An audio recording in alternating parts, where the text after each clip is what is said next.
Okay, so it's great to have Bernardo Zan from Genoa to talk about quantum groups as global symmetry. So please take it away. Thank you. So I'm very happy to tell you today about this couple of papers. It came out a couple of months ago. It's with this series of people. They're all at EPFL currently. And this is, I think that here I'm talking to people that know a lot about generalization of symmetry. So my introduction is going to be, my motivation is going to be slightly different than what I would normally say. Let me just say very briefly that a lot of people, among which many in the audience, understood many things about how you can generalize symmetries in the last decade or so. So, well, the list, I don't know, this is a list of what I know, but it could be more. But there's non-invertible symmetries, there's higher forms, there's higher groups, and so on.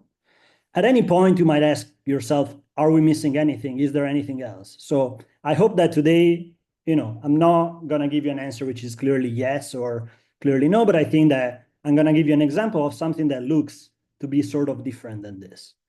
Let me, more than sort of this generic introduction, let me tell you about how we got to this. So let me tell you about a different system, and I'm going to be very brief about it, but that's how we got to this project. So we got to this project by studying the ON model in 2 dimensions. So the ON model is, think of a model where you can put spins on a lattice and the spins lives on ON.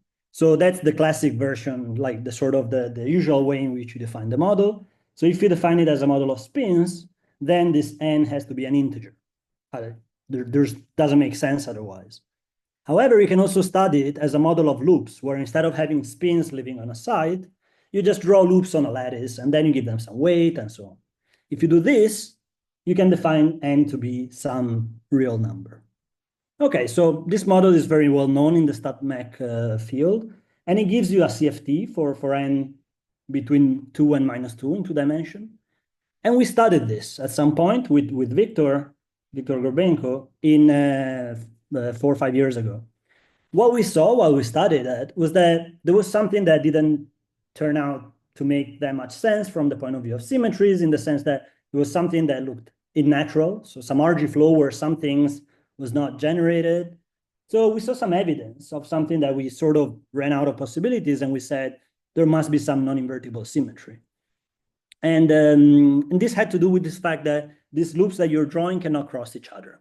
Okay, so that's what we said at the time. We couldn't make that much more progress on this because this theory is non-unitary and it's non-rational. So it's not as easy to study as, say, for example, minimal models. A few years after, some people that are very good at understanding these theories on the lattice, they came up with an answer to this, and they showed that there is a non-invertible symmetry indeed. They start from the lattice point of view, but again, this is indeed related to the fact that loops cannot cross themselves or each other. Okay, so that's great. That's an explanation that we had to our question. But then you start reading papers from further back in the literature, and there's claims in this paper that I'm not sure I understand completely, but that talk about this ON model. So this is the loop model part here. And they say that these models, they also have a UQ-SL2. So this is a quantum group. I'm going to tell you more about it. Some sort of extended large symmetry algebra because of the fact that these loops cannot cross. So we started looking at this because we saw this sort of explanation of some extra symmetry that came both from the point of view of non-invertible symmetries, but also quantum groups. And it had to do with the fact that these loops couldn't cross each other. So we started this question with this project with the question, are we talking about the same things? Are these two things sort of the same thing, but in disguise or not? And we don't have an answer to this yet, like a proper answer, but this is sort of the question that's been guiding us. Okay, so this is how we got to this. Now let me start from the lattice, from some very well-known things about how quantum groups can appear in lattice systems. And this is the work of Pasquier and Saleur from 1990. So let me start. I'm going to start with basic things. I'm going to start gradually. Let's say that I take the Heisenberg model. The Heisenberg model is, I take a spin chain. I have spins living on all the sides, and there are spin halves. And then I write down some Hamiltonian that tells me how they interact. And I'm going to take, to be precise, open boundary conditions. This is the Hamiltonian. So it's the sum over the sigma matrices in the x direction, in the y direction, and in the z direction between nearest neighbors. Okay, this is a very well-known model. I can study it. I can also just say that I fix n and I plot the spectrum of energy. So here, this is the energy, and this is the magnetization of the state. So how many spins are up compared to how many spins are down. So if I do this, then I find that there's a ground state, and the ground state is sitting by itself, it's unique. Then as I go higher up in the spectrum, I see 3 states that have the same energy, but they have different values of the magnetization. So I keep on going up, and then I find 5 states that have the same energy, but different value of the magnetization. So why is this degeneracy here, these states that are degenerate? Well, the answer is very simple. The answer is that I have a SU2 symmetry. So how do I see this? I can write down some generators of the symmetry. They commute with the Hamiltonian, and among themselves, they give you the commutation relation of SU2. So SZ is simply the sum of the sigma Z polymetrics on all the sides, and S plus and S minus, same thing, but with sigma plus and sigma minus. This is all very standard. Now let me change this model a tiny bit. Let me introduce some anisotropy in the Z direction. So now all the interactions don't have the same strength. Sometimes you see this as some delta in the literature, some other number, but I'm going to parameterize it like this. So Q is going to be a phase for me, and this is Q plus Q to the minus 1 over 2. So this is some real number between minus 1 and 1. Okay, great. Now let me do what I did earlier. So let me just plot the spectrum again for some generic value of Q. So not Q equal to 1, otherwise I recover what I had before, but some other value. So what I see is simply that, okay, the ground state is sitting by itself, and what I earlier had, the 3 states there was a spin 1 representation of SU2, now they're not degenerate anymore. And I lose the degeneracies that I got earlier because of SU2, because this term here, this anisotropy, breaks the SU2 to just U1. So you can check explicitly that the Hamiltonian still commutes with SC. So that's why SC is a good quantum number to write here. But S plus and S minus, they don't commute with the Hamiltonian anymore. So I don't have SU2 symmetry, so I don't have these degeneracies that I saw earlier. Okay, now let me do something a bit more interesting, and this is what Pascal and Steller did. Let me add what are called imaginary surface terms. So remember this Hamiltonian, the one I wrote before, is open boundary condition. Now I'm going to add a term that only talks to the first spin and a term that only talks to the last spin. The coefficient here is going to be an imaginary number. So that's sort of the weird thing. But remember, Q is a phase, so this thing here is imaginary. Okay, and let me plot again the spectrum of the Hamiltonian. And what I find is what I found basically qualitatively in SU2. So the ground state is sitting here by itself. Then I find 3 degenerate states at some point, and then I find 5, and then I keep on finding degeneracies. So why are these degeneracies here? You might say, well, I got SU2 back. The answer is not that, though, because you can check directly that S plus and S minus, the generators of SU2, they don't commute with the Hamiltonian. Only SZ does. So SU2 is not the answer for this degeneracy. Of course, given the title of the talk, the answer is a quantum group. So you can check exactly what gives you these degeneracies. You can write down some generators, E and F, and you can check that they commute with the Hamiltonian. However, they look a bit weird compared to before. If you remember, S plus and S minus were just the sum of the sigma plus matrix on all the sides, and every term in the sum didn't do anything else to the other ones. Here instead, E is the sum of a bunch of terms, and in every term I act with the matrix sigma plus on side I, and then with Q to the sigma Z over 2 to all the sides to the left, and Q to the minus sigma Z over 2 to all the sides to the right. Okay, so this is Q is the same Q that we find in the Hamiltonian. So okay, this is a very different thing. F is the same thing, but with sigma minus instead of sigma plus. So these objects, they are the reason why we see these degeneracies, because they commute with the Hamiltonian, and that's eventually the symmetry reason. But they're now SU2. What they form is the quantum group UQ SL2. Okay, so I'm going to tell you what UQSL2 is in a second, but first let me tell you that clearly quantum groups and this UQSL2 is known to appear in physics in different cases. So I just told you an example where I have a spin chain where this UQSL2 is the symmetry, is the global symmetry. I told you that that this thing appear in some way in loop models in 2D systems of StatMech. They also appear in the continuum. So for example, if you go and look at minimal models, and you look at the crossing kernel of the Virasoro blocks, they get the 6J symbols of UQSL2. So some object of related to UQSL2 appears there, even though this, minimal models, they don't really have this as a symmetry. If you look at some other like WZW models, the fusion rules are related to the fusion rules of some quantum group. And clearly quantum groups, they appear in integrability because they're related to the Young-Baxter equation and so on. So these things are known to appear in physics. However, there is a bit of a significant difference between these two cases. So in the first case, in the case that I gave you, the spin chain, this is indeed a global symmetry. So something that commutes with the Hamiltonian and so on. In the continuum case, they don't really play the roles as of global symmetry. So for example, the easy model, even though the Virasoro blocks, they under crossing, they have some 6J symbol of some quantum group appearing. The easy model does not have quantum group symmetry, it has a Z2 symmetry. So we see them as global symmetries in the lattice, but we don't really see them, or I wasn't familiar with them before this, as global symmetries in the continuum. So this is what we would like to understand. How do we study a theory, like what is a theory that has quantum group symmetry in the continuum? And we should know this because I gave you a spin chain, which is critical.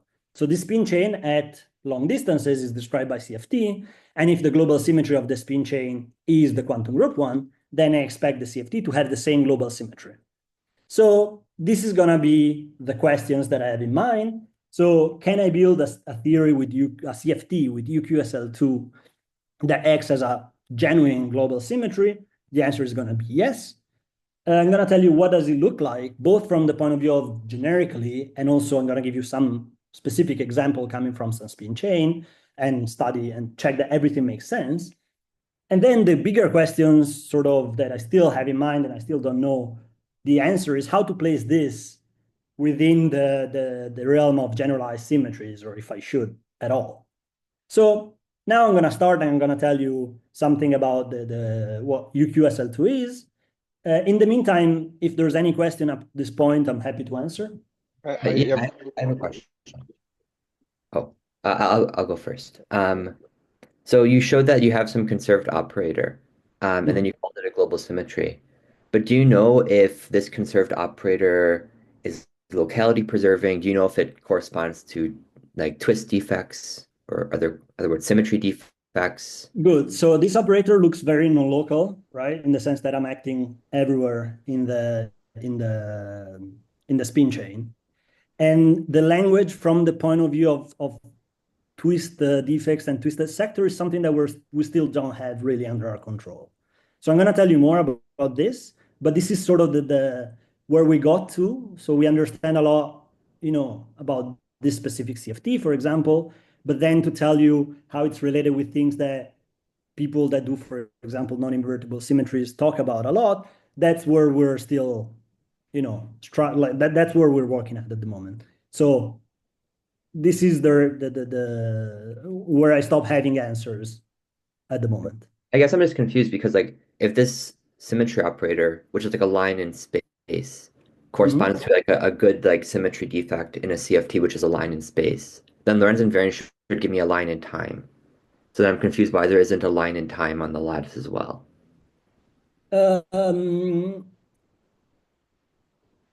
So are you thinking of like you're inserting this somewhere and then maybe you do a modular transformation and then it becomes a line in time, or?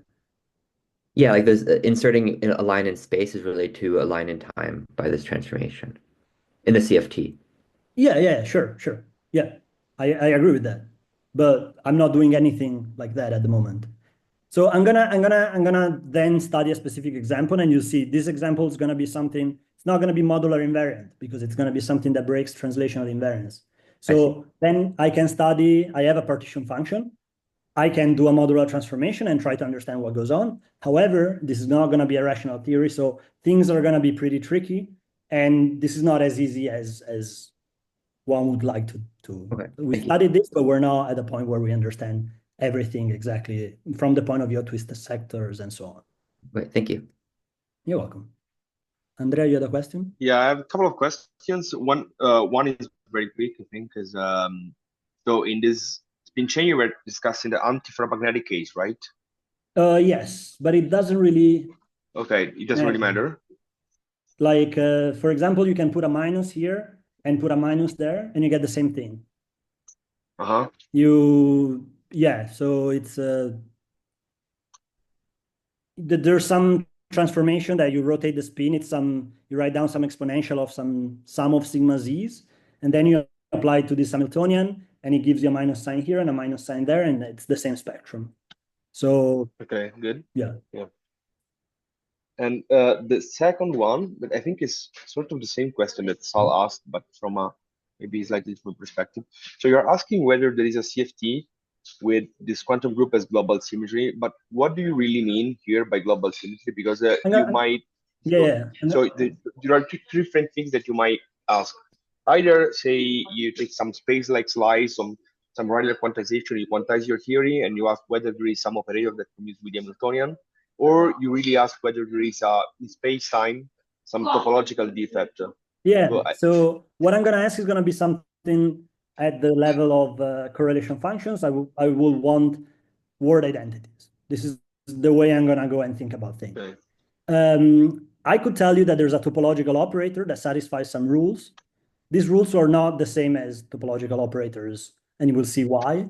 And I can tell you more later. But I could postulate these rules about some topological operators, and okay, there are going to be different rules.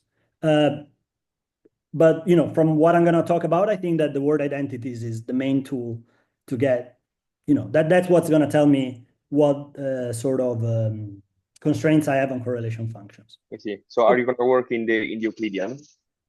Yes. Okay, good. Thanks. Okay, so let me tell you the smallest amount of things I can tell you about UQSL2 for this talk to make sense. So UQSL2 is the quantum group. We start with the SL2 algebra. So we have three generators, H, E, and F. E is a raising operator. F is a lowering operator. So E raises the eigenvalue of H by 2, F lowers it by 2. And they commute, and the E and F, the commutator gives you H, which is the cartan. Now we're going to take the universal enveloping algebra of USL2, which is given by all the products of these generators, modded out by the commutation relations. Okay, and this is the thing that we're going to deform. So we're going to introduce a deformation parameter Q. So from USL2, we get to UQSL2. So we take these commutation relations and we change them. It's better to talk about Q to the H rather than H itself. So I'm going to write down these two commutation relations. I'm going to write them as the commutation relation of Q to the H. I haven't changed them. That's the same thing. What I'm going to change is E and F, the commutation relation of E and F. So instead of giving me H, it's going to give me the Q deformed version of H. So this is by definition, it's Q to the H minus Q to the minus H over this denominator. Okay, so I've done this deformation. If I send Q to 1, I recover the undeformed case where I had just this commutation relation, the first ones. And this is now my quantum group. Okay, so there's consequences to this deformation. And the consequences are that I'm going to say some words that if you know what they mean, good, otherwise it doesn't matter. So the quantum group is a Hopf algebra, so it has a coproduct. A coproduct is something that sends us from one copy to two copies of the algebra. And it's simply, the physical interpretation of this is, say that I know how my algebra acts on one spin or one operator. Now I want to know how my algebra acts on two spins or two operators. So for example, if I take SL2, the coproduct of X, and X can be any generator EF on H of SL2, is just x acting on the first one plus x acting on the second one. This is something that you've seen, for example, when you say that you look at the fusion rules of SU2 and you say that two spin halves give you spin 0, spin 1. You're in practice using this sort of coproduct. Great. So this is an object that maybe you haven't seen with this name, but you've definitely seen you've definitely used in some way. Now, this coproduct needs to be compatible with the commutation relation. So for example, the coproduct of the commutation relations has to be equal to the commutation relations of the coproduct. So now we've deformed, for UQSL2, we've deformed the coproduct, we've deformed the commutation relations, which means that we need to deform the coproduct. So there's many choices, but we're gonna take the following choice. So the coproduct is different for the different generators. So for E, we get E times 1, which is what we expected, plus a term that's Q to the minus H times Z. For F, instead, we get F times Q to the H. So you see here, it's acting on the other side, the new thing, plus F acting on the second one, and H just behaves normally. And if H always behaves normally because the quantum group has a U1 subalgebra. So if you're ever confused, just think of H, and H is always behaving the way you expected. Okay, so the consequence from changing the commutation relations is that we need to define a different coproduct. And then let me tell you that the name was not chosen very well because a quantum group is not a group. It's an algebra. It's a Hopf algebra. It's not a group, and it's not that easy to make a group out of it, in the sense that normally, in a normal algebra, you have X, and the coproduct is given by something like this. So if you exponentiate X, you get a group element, and the group element behaves like this under the coproduct. So delta of G just gives you G times G. This is something that we're very familiar with when we think of, for example, I don't know, the correlation function of an operator that's odd under Z2. The way the Z2 element acts is like this. Now, with the quantum group, given that we have a more complicated coproduct for the algebra, just doing something like this, so just exponentiating that, does not give you a nice coproduct. So it doesn't give you anything like this. So it's from this point of view, from what I told you now, you can now build a group element or a group-like element, something that behaves like this. With more technology, then it's possible to do that, but this is not something that I'm going to talk about today. Okay, and then sort of one of the minimal things I have to tell you is what the representation theory of the algebra is. There's two different cases. So I'm going to be interested in Q is some parameter. I can take it to be whatever I want. In practice, I'm going to take it to be a phase. And I have two different cases. Either Q is a root of unity, or it's not a root of unity. So the simple case, simplest, is where Q is not a root of unity. And then the representation theory just looks like that of SU2. So we have spin L representation that are given by half integers, and they're 2L plus 1 dimensional. So every state in this representation is going to be labeled by two things, L, the spin, and M, which is the U1 eigenvalue that can go from minus L to L. So basically, H reads off M, and E and F are lowering and raising operators of this value of M. So you build the representation by starting from some highest weight state. Then you act with F many, many times until you get to the lowest weight state that's killed by F. So this is exactly the same thing as SU2. It gets more complicated if Q is a root of unity, something like this, because then E to some power and F to some power will be 0. So if you try to do the same thing as before, you might get to some point where you cannot lower it anymore because F to that power is equal to 0. Things become more complicated, but thankfully today I'm going to be focusing on this case here. And let me tell you, this is sort of more of an impressionistic thing than a very deep explanation, but we have the same objects that we had, for example, in SU2. So we have Clebsch-Gordon coefficients that tell you how, if you take two states, you take the tensor product of two states, you decompose them into representations of the group, of the quantum group. You have the coefficients that tell you how to decompose them are the quantum Clebsch-Gordon coefficients. And then you also have the 6J symbol, which tell you if you have three representation and you fuse them to get a fourth one, there's different ways of doing that, and they're related by this 6J symbol. So these sort of things, if you know what they are in SE2, they play the same role here in UQSL2. They're going to depend on Q, but the role they play is the same. And finally, sort of a new thing that we have is the R matrix. So UQSL2, if you've heard this word, then good for you. Otherwise, it's not that important. It's quasi-triangular. So in practice, we chose this coproduct here that treats the right, if I have two copies, the right and the left copy, it treats them differently. I could have also chosen this coproduct that is the same, but I've swapped left and right.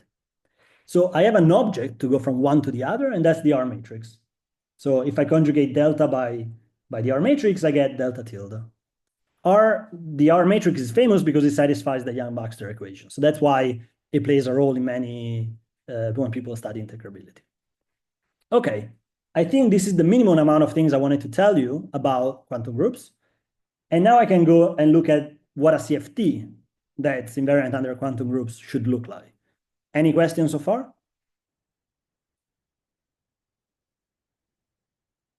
Okay, good. So, okay, to set the stage, I'm going to be in 2-dimension in Euclidean space. I'm going to take Q to be a phase.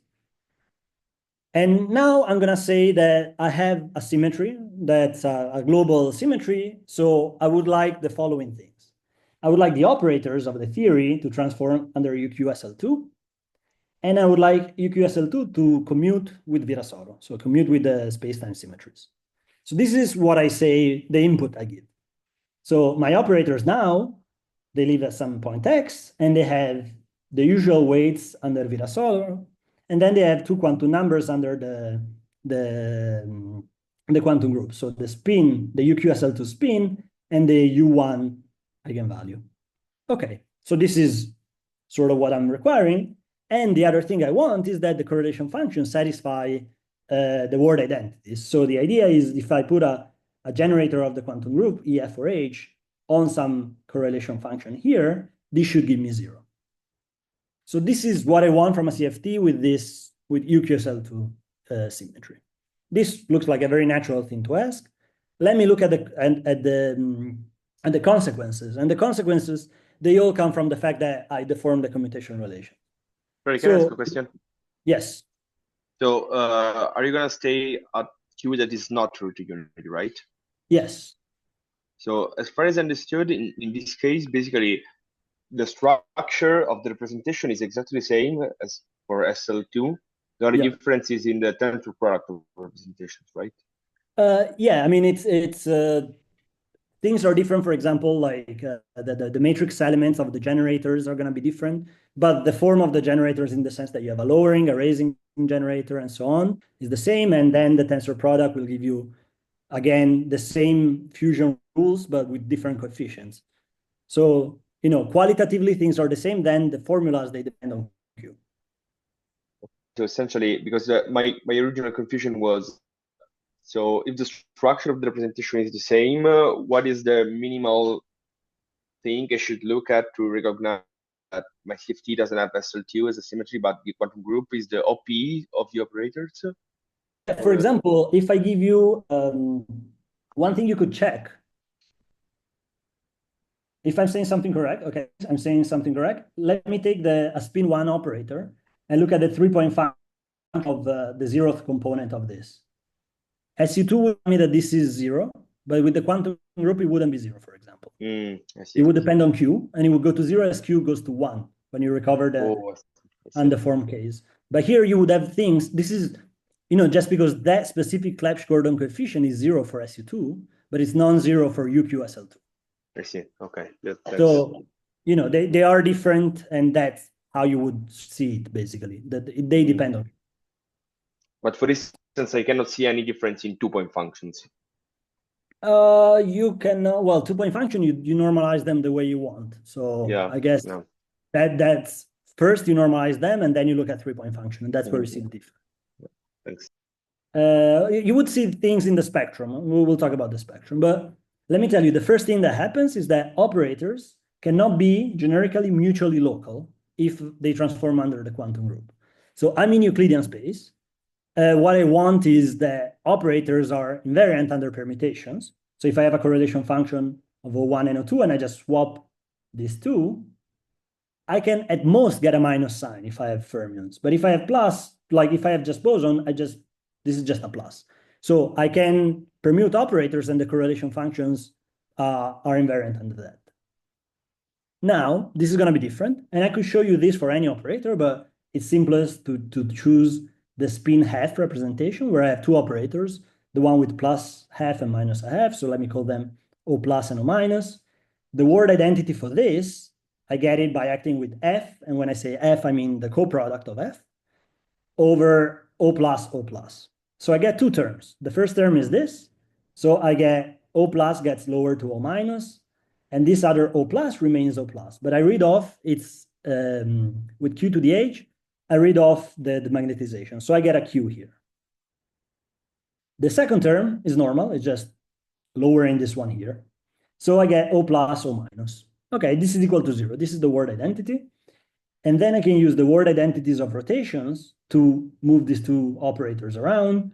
And what I get is a term which is -1 to the 2s, where s is the space-time spin, not to be confused with L being the UQSL2 spin.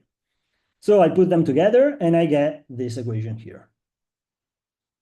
So my requirement is for operators to be mutually local, is that here I get a plus or a minus. And for generic Q, this is not going to be a plus or a minus unless I make the spin non-integer. So if I want these two things to be the same, then I have to make the space-time spin non-integer, or I can just accept that these two things are not the same. In any case, I've lost mutual locality. So these two operators, they transform in the same multiplet, but they're not mutually local with each other. And so this means that I'm talking about these operators living at some site, at some point X. So I was imagining these operators in some plane, and I can move them around. But when I move them around, things are not the same as I would expect. So I need to modify this thing. They cannot just live at some point.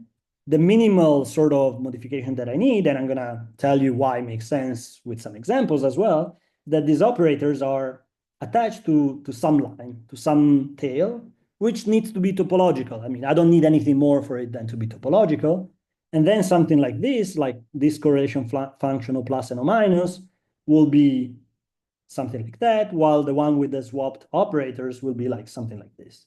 So these two things don't need to be equal to each other or even different by a minus sign. These things are genuinely different. Okay. So the idea is I don't need them to be anything more than being topological. I can move them around unless they cross some operator.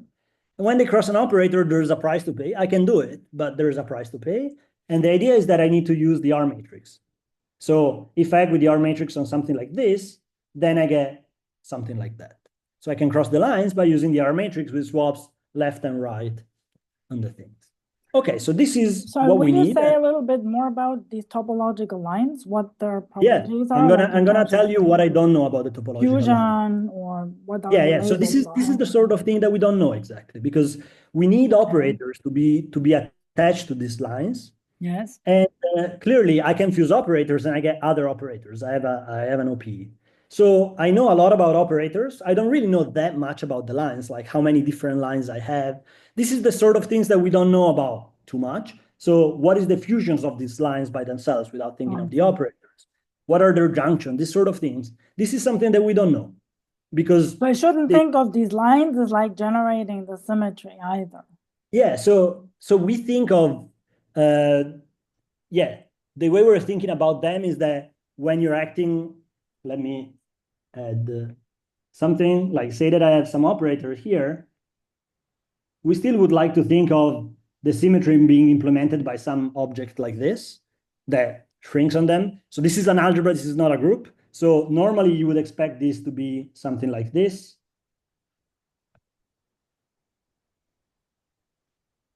So if I had just SU2, this thing would be the integral of a current, and it gives me the charge. So I can split the integral and get two different terms. Now I would like to say that when I do something like this and I shrink this to some operator, then doing this leaves some sort of tail to them. This is sort of what I need. From what I'm going to say, this is not going to be very helpful because I'm just going to give you an example and just study the correlation function of that.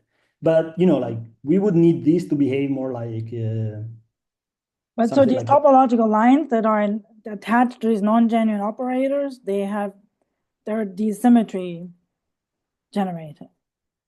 yes. You're drawing We sort of- don't know the microscopic construction at the moment.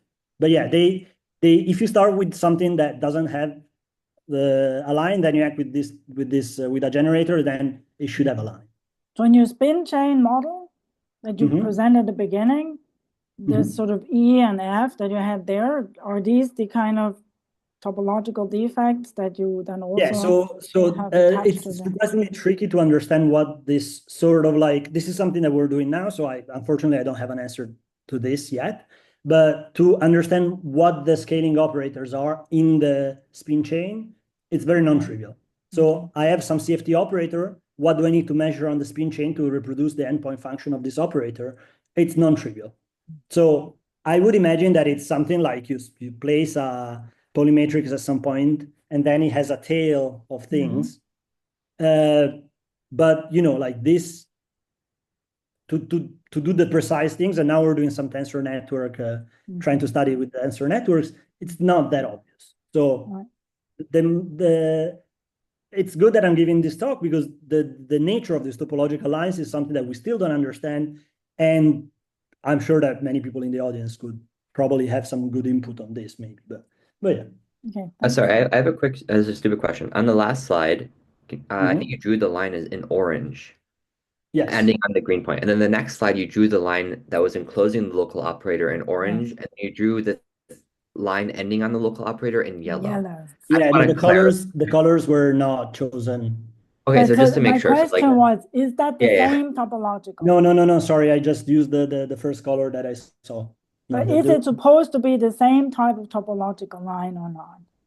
So like the symmetry generator is some topological defect, and then is that thing that is attached to the non-genuine defect operator, is that the same type of topological line or not? Yeah, so when I shrink this on some operator that has no line attached to it, I expect to find, I could write this thing as, I'm gonna choose a different color just to not to commit to anything, something like this. Well, so the purple squiggle is orange squiggle on the last slide. Yes. And then orange non-squiggle, non-dash is a totally new line. Totally new line, yes. Okay. I apologize for this. Oh, I see. So these orange are not the same, supposed to be the same lines as the No, they're not. They're gonna be light blue, and everywhere else as well. This one as well, especially. Do you know if the orange squiggle lines can exist by themselves without ending on local operators? No, so I think that if we knew that, then it would be much easier to understand what their fusion is. But this is something that probably we would need to study, take the study properties of the partition function under modular transformations, which is the tricky things to do. Thanks. But once we know that, I think then we understand the rules of fusion. But this is the thing that we're sort of that we're trying to understand now, the connection of everything that's been known for for other symmetries and so on to this. So when you take these two blue lines, sorry, can you still hear me? Can you go back to the blue picture? So take this picture on the right hand side. Now you squeeze these blue lines around this operator. What you expect is that now there's a fusion of blue with blue. Yes. That's supposedly, because it's the UQSL2 symmetry, right? That's blue is sort of is the symmetry operator. Yeah. So that would imagine that what comes out of that is again something in UQSL2. Yes. Yeah. So I would imagine. Yeah. So I would imagine that to see what else it would be that now attaches. Yeah, I would imagine that this is related to Q to the H, basically. Yes, something what like I would expect. But like there's something speaking against that. Sorry? Is there something that contradicts that? Oh, no, I don't see anything that contradicts that. And it's the most natural sort of assumption. Sure. But then I'm still not that certain about it. Okay, thanks. I think the understanding from the lattice will be the best strategy to understand these sort of things, or looking at modular properties of the correlation of the partition function. So Bernardo, I have a very basic confusion about this point. So typically, when we talk about fusions, we have in mind the fusions of the exponentiated operator, so not the element of the algebra. Indeed. And so here it seems to me that regarding the symmetry, you always have in mind the algebra, right? Yes.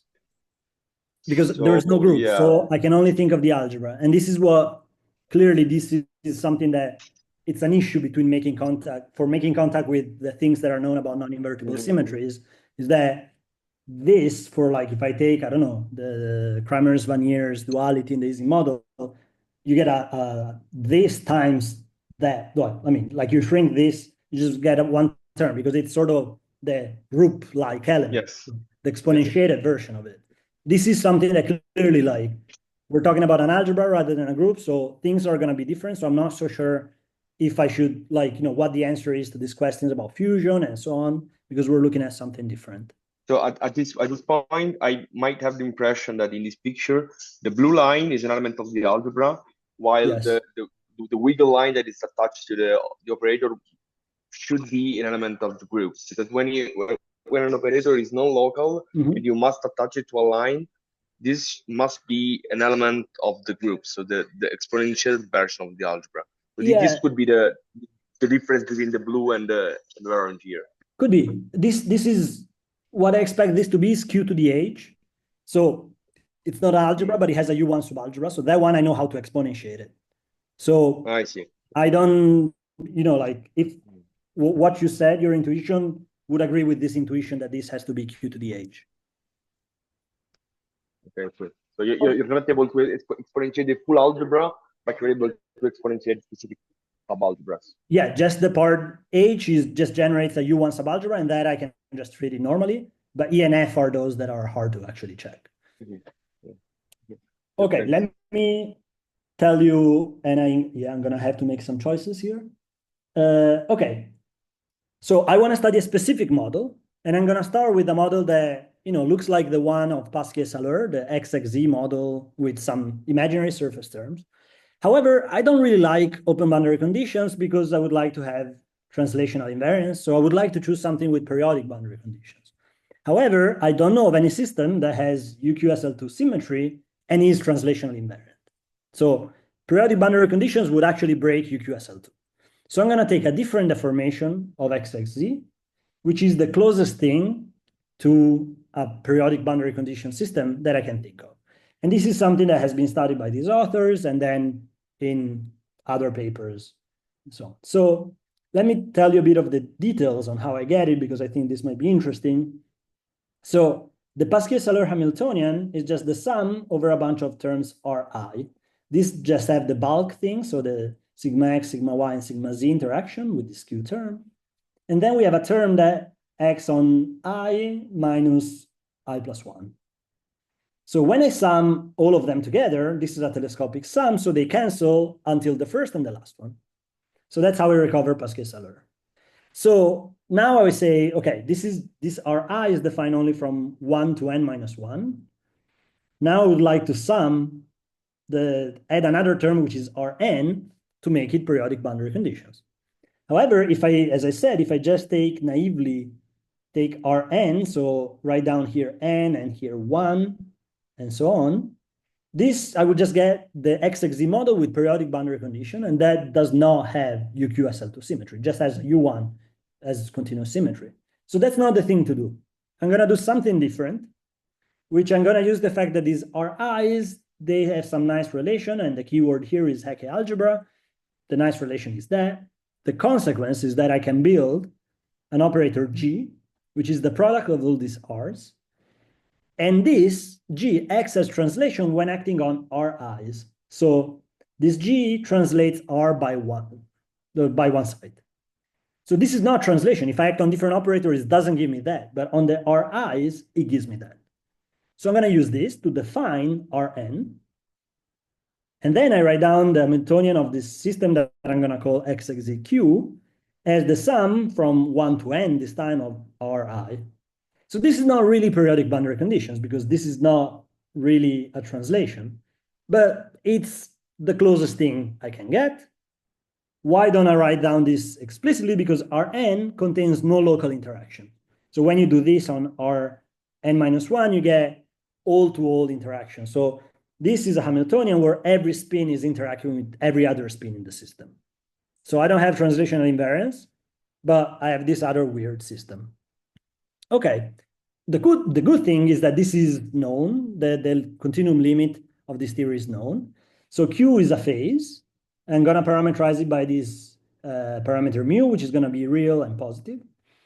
And then for a given Q, I get a CFT with the following central charge, which is smaller than 1. And it's, if you know minimal models, this is the same central charge of a minimal model with of the series mu plus 1.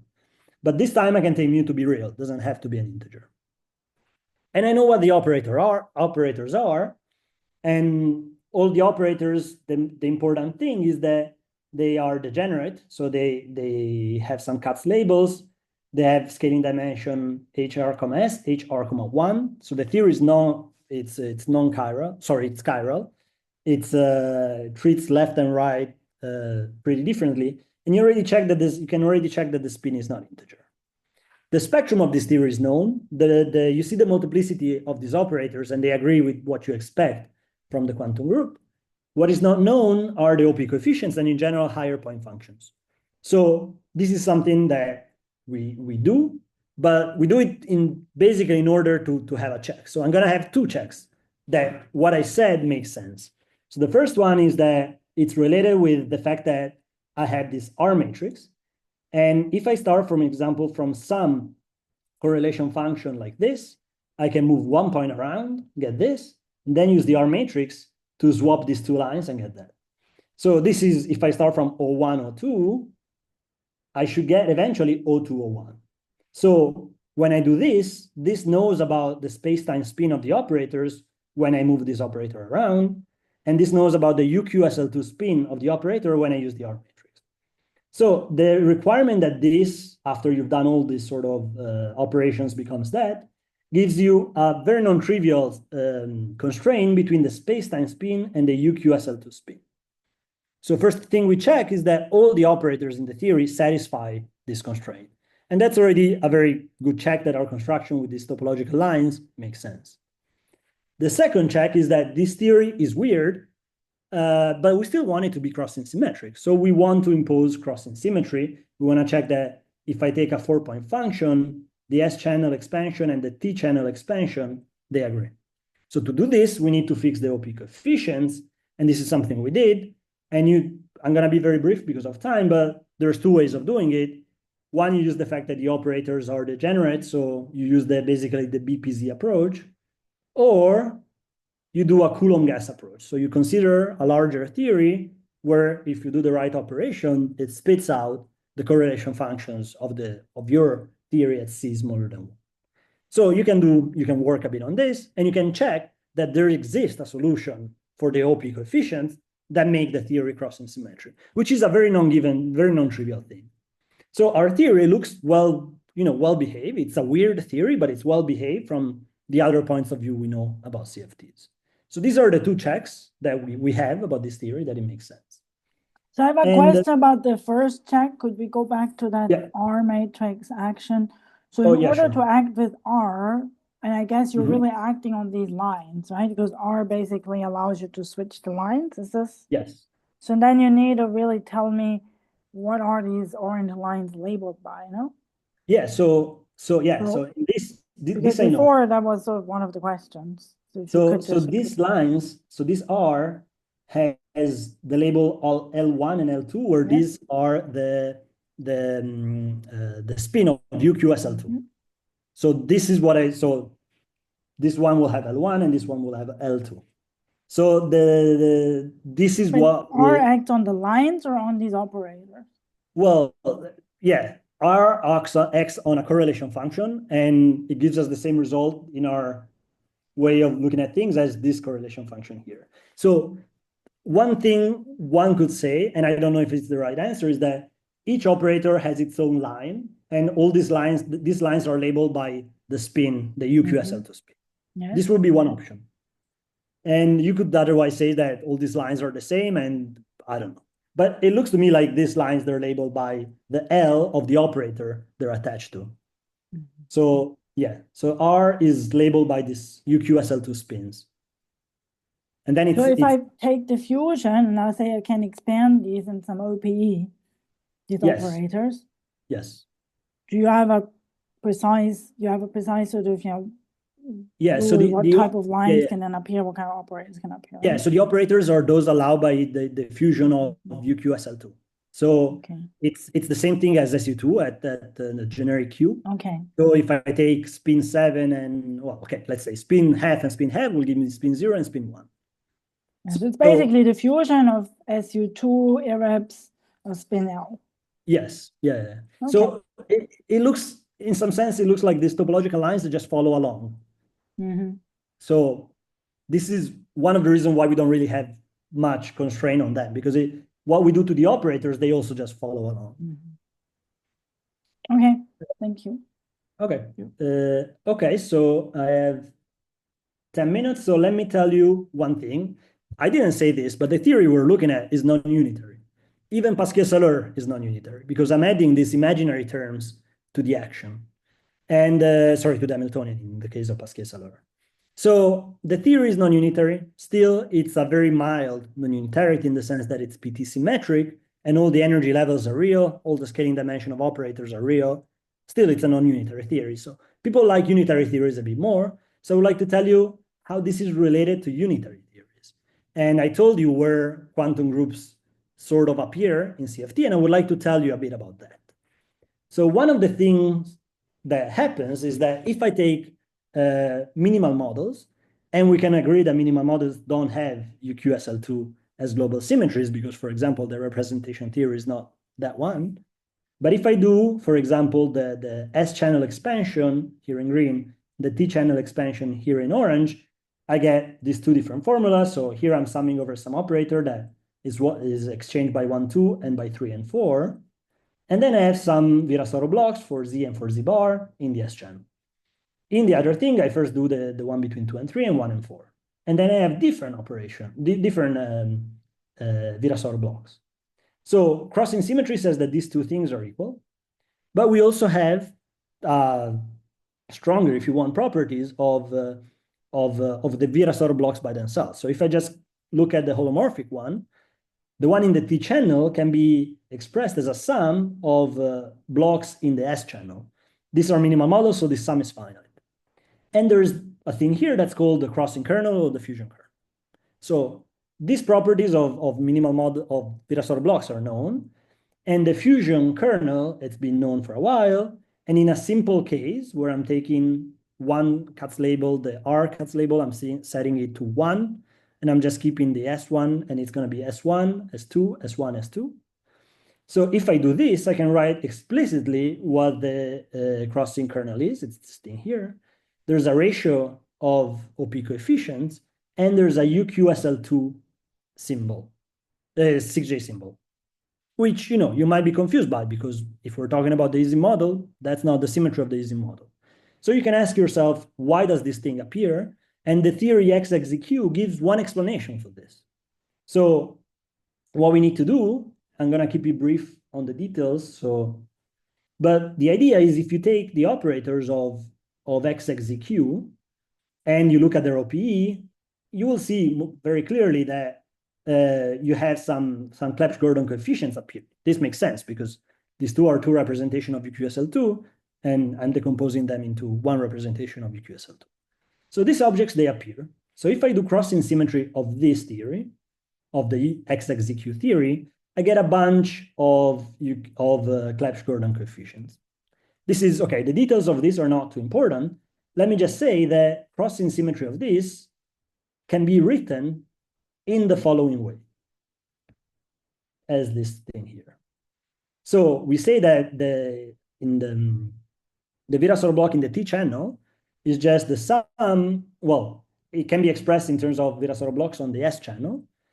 And this includes some ratio of OP coefficients of our theory XXQ, and then a UQSL2 6J symbol. So now we're not confused by this. This arises because this theory has UQSL2 symmetry, so there was a lot of Clebsch-Gordon coefficients, and I can repackage them here.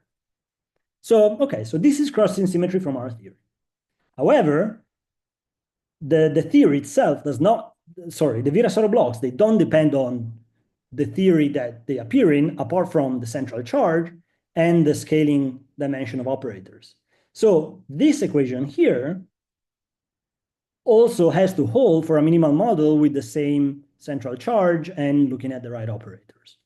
So you can say that the appearance of UQSL2 6J symbol in minimal models is explained by the existence and by the fact that this theory is crossing symmetric of XXZQ. So this, in some sense, gives us an explanation of why this sort of symbols appears in the properties of minimal models. Yeah, so I told you, this is what I just told you. I consider a simple case, the one where the first Katz label was to 1. If you want to consider the full case, then you have to use the Coulomb gas construction, and that you can do. But in any case, this explains, the existence of this theory explains why 6J symbols of UQSL2 appear, for example, in minimal models and in other unitary theories. There's another interesting thing, and now I'm going to really sketch it, that the central charge is, we said that it's that of unitary minimal models if you take mu to be an integer. And you might ask if there's any relation between our theory XXQ, when mu becomes an integer, and unitary minimal models. And the answer is yes. We check this explicitly in the case of Ising, but we expect this to happen in general. So what we observe in the case of Ising is that this theory XXQ develops a subsector which reproduces the fermionic formulation of Ising. So what do I mean by a subsector? It means that there's some operators that if I take their correlation functions and then send mu to 3, they give me exactly the correlation function of the Ising model in its fermionic formulation. So this is something that was sort of expected to happen because in the lattice you see some energy levels that appear there, but we did it for the CFT, we did it for correlation function, which is much more. We don't have a proof in general, but we check extensively. If you're familiar with logarithmic minimal model, it looks like it's something similar, but I'm not gonna say much more about it. And okay, so this maybe was a bit quick. If there's any question about these two connection with unitary theories, I'm happy to have them.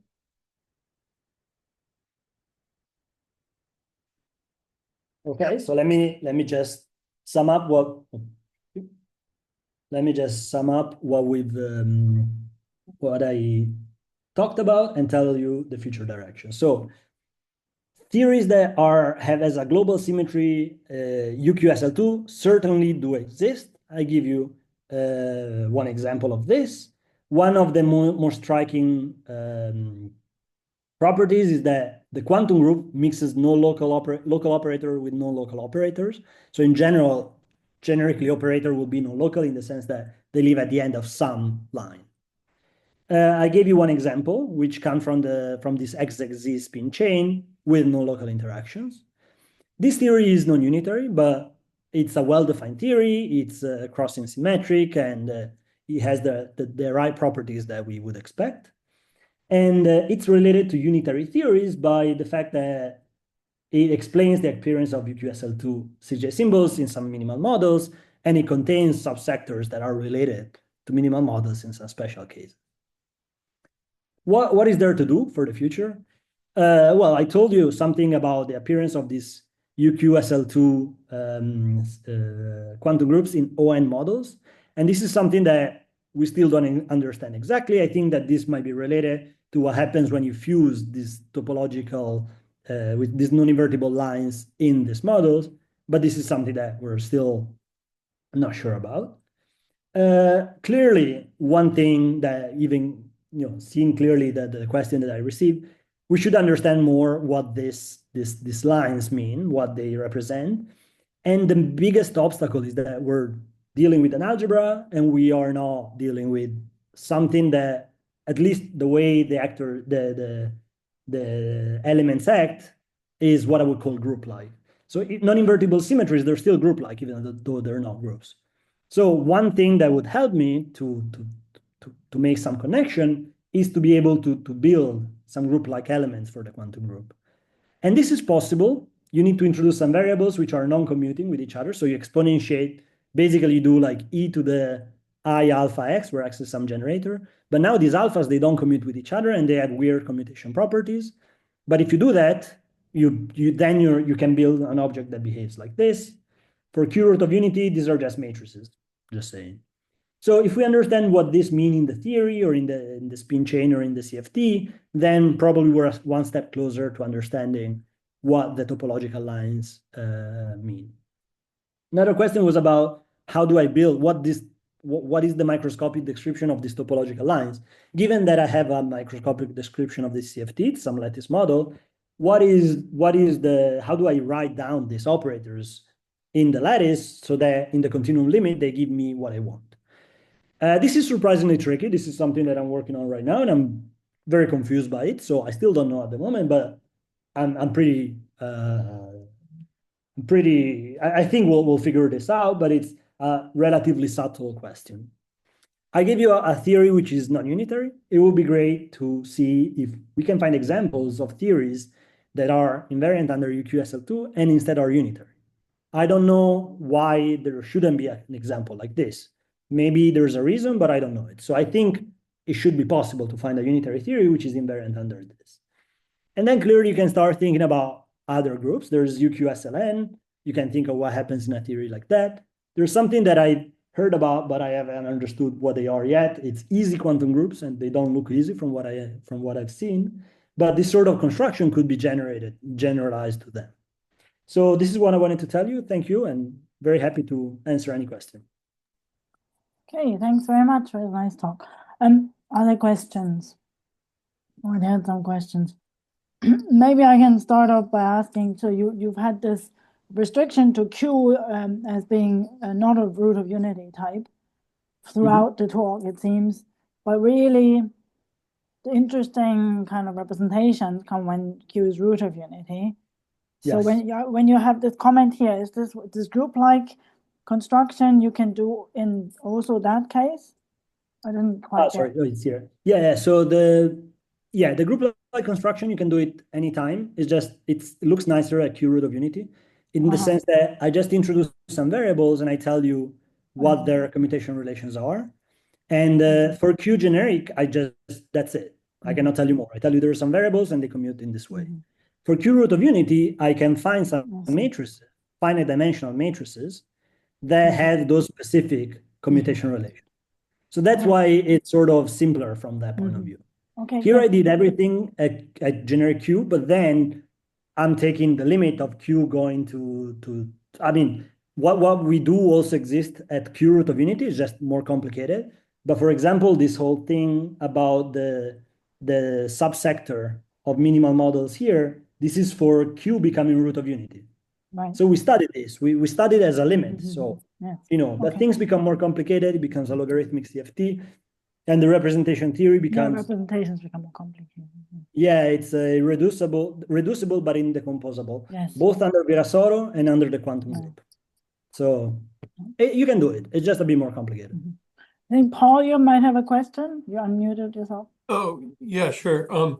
Just to go back to your conclusion, you said something about precise lattice continuum. I'm wondering if you're thinking anything different than what Jakobsen and Salur have done. I mean, they spent a lot of time on these models, and in particular, like, for example, if you do the result I remember, they have results for the ON model, but the result I remember is if you do something closely related, which are the Potts models, but again, taking the number of states continuous. And they have this very strange but interesting thing that you get all the things in the Katz table. They can identify anything in the Katz table with infinite labels. because it's Yeah. non-unitary. Yeah, But yeah. with certain lattice operators, which is a conjecture, but then they check it numerically and with the quantum group and all that. I mean, is that the kind of thing you had in mind, or did you have something Yeah. a little bit different? I would say that if both the ON model and the POTS model don't have UQSL2 as a global symmetry. So this is something that, like the operators that you can check, for example, this watermelon operator in the ON model, they're local operators. They're not attached to, like they emit some line, but the way they behave, these are like integer spin and this sort of thing. So they're local operators. My theory is different. So my theory, like, I don't know, I still don't understand the role played by UQSL2 in the ON model or in the POTS model. In this theory, UQSL2 is so manifest. It's very clear what they do. So now I need to build some operator, which if I take the 2-point function at large distances, decays as a power law. This is non-trivial because if I just take some local operator, you won't see a power law. We check this, explicitly numerically. To find what the right thing is, it's not as easy as say, oh, I put sigma z here and sigma z there, and then I take them further apart. So when we put something somewhere, an operator here has to be attached to some line, even by itself. Then I look at the 2-point function, and they're both attached. These two operators, they're attached to some line. So it looks to me like it's slightly more complicated than Well, what maybe it's more complicated, but I mean, certainly the watermelon operators, like that you mentioned, they're just when three, they're certainly not local, right? They say 3 or 10 or 47 lines come together at one point, but then they're attached by string, and so they decay algebraically. Indeed, But for example, correlators that's the whole point of the loop model. But the spin operator, right? The spin is eventually like the watermelon operator with one thing coming out, right? Yeah, sure, but then they this, generalize. But that's non-local. The spin operator is non-local, and so yeah, is no, okay, no, I agree. I mean, it's a very non-local formulation itself, but from the CFT point of view, this is an operator which is, mutually local with everything else. So there's different ways of meaning locality. So here we're looking at something more non-local than that, because, for example, it has non-integer spin, and if I move it around some other operator, I get some phase. While the spin wouldn't give me this in the POTS model, for example. all right. So maybe that's then the answer I was looking for. You're looking at fractional spin operators. Yes, they necessarily non-interested. Okay, good. No, that's clear. All right, thanks. Okay, thanks. Sal, you have a question? Yeah, thank you for the talk. So I'm still a bit scared by the lack of locality of these operators on the lattice. So I just want to ask two questions. Yeah. If I normally have a symmetry, I can do two of the following things. I can gauge it, and I can also spontaneously break it. Did you know if any examples, maybe in higher dimensions, where these quantum group conserved operators could do those two things? No, the answer is I don't know. So I think that's a question that in my mind it sits after understanding some other things. Okay. Okay, so whether this can be spontaneously broken, then that's a good question. Like, okay, on the lattice you can see it, but on the continuum, it doesn't arise in these models. But again, in 2D, this is a continuous thing. I don't know if in 2D this thing can be spontaneously broken or not. Engaging in my mind, gauging this is something that I would try later on once I've understood more things about this. So the answer, unfortunately, is no, I don't know about either of those two things. And we haven't thought about higher dimension yet. Okay. Okay, thank you. You're welcome. Okay, I don't see any other questions. So I think I'll stop the recording and let's thank Bernardo again.